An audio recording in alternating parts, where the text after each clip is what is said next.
Hey everyone, my name is Becca and welcome to my channel. If this is your first time with us, hello, welcome. I am so glad that you are here.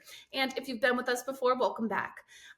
We focus on all things middle grade literature here on this channel, specifically honing in on the first chapters of all your favorite novels. So today we are in for a treat because we are going to be reading the first chapter of the first Rule of Punk by Celia C. Perez. This novel was published a bit ago. Not, when I say a bit, I mean within the last 5 years. Let's see, it was published in 2017. Since then, Celia C. Perez has written the novel Tumble, which is another really fantastic treat. So if you haven't read that yet, definitely check it out. And I do have a first chapter Friday of that as well. I will drop the link in the description to that one. But we're going to read the first chapter today of the first Rule of Punk, and I'm super excited to share it with you.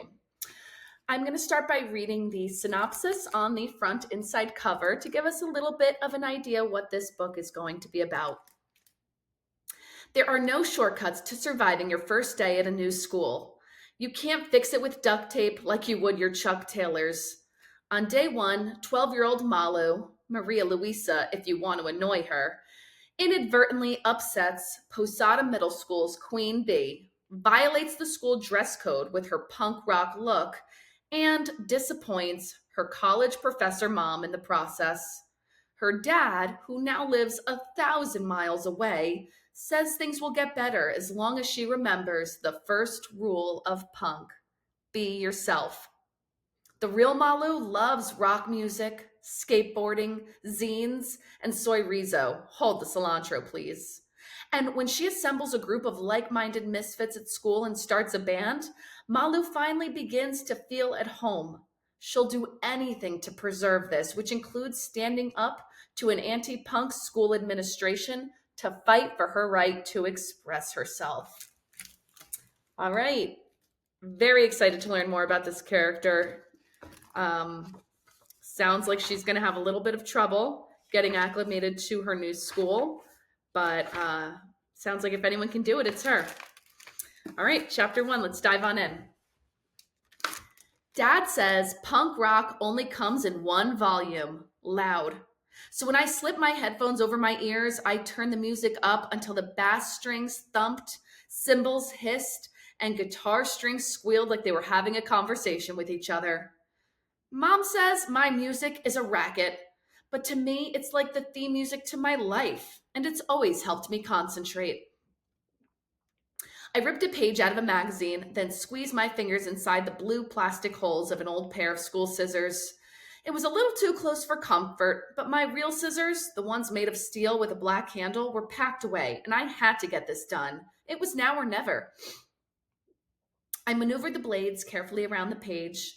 I liked the feeling of scissors slicing through the glossy paper, especially when I got to that very last sniff and freed the exact piece I wanted.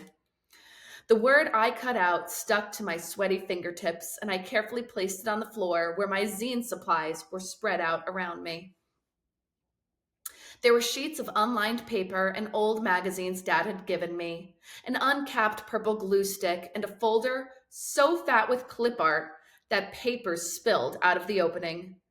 The yellow Whitman sampler box that held my colored pencils, stickers, and scraps of paper still smelled like chocolate, but no longer contained the delicious assortment of candy.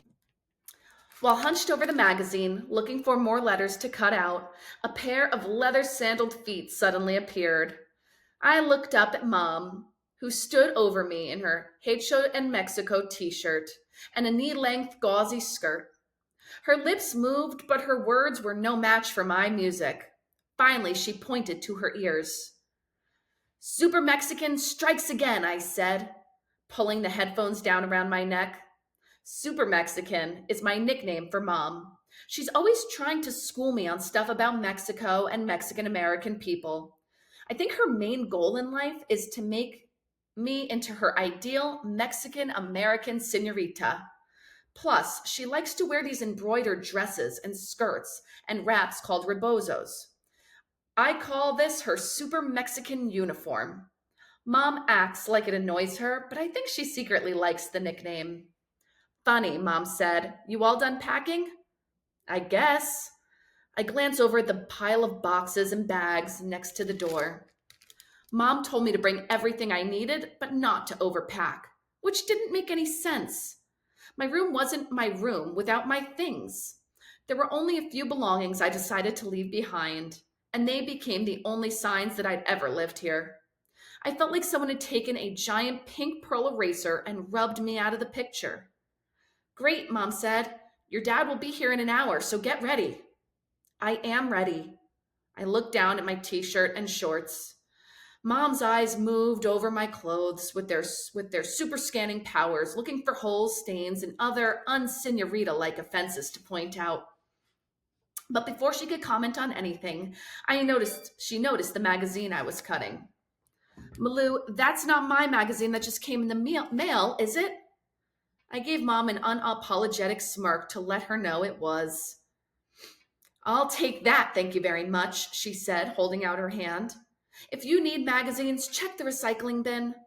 Yes, ma'am, I said, and saluted her before I handed her the copy of Bon Appetit.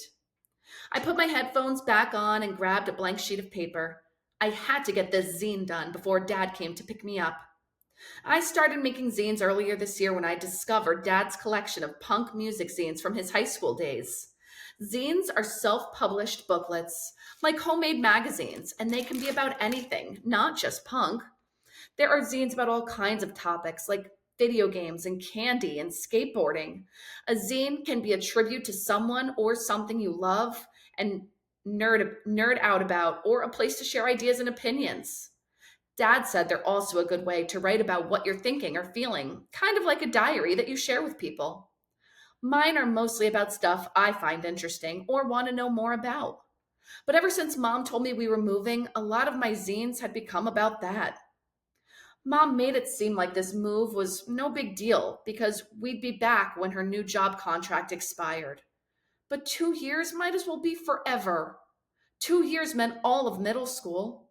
And I couldn't even imagine what 2 years away from Dad would feel like. It was a very big deal. So for the next hour, I wrote and cut and pasted a final plea to Mom.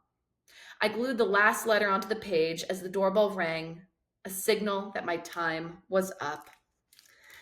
And there's a couple pages of the magazine she made that follow, but here is the first page that I will share with you. And I don't know if that's reversed, but it says, "There is no place like home." Well, I don't know about you, but I've had to move a lot. Not in my childhood, but as an adult. I've lived in 3 different states in the last 5 years, so I definitely know how Malu is feeling. And I really look forward to reading more about her journey. I have already read this book technically, but it was probably 7 years ago now, and I don't remember all the details, so I think I'm going to reread it. Anyway, if you enjoyed this first chapter Friday Read Aloud, please consider liking and subscribing. And until next time, friends, happy reading.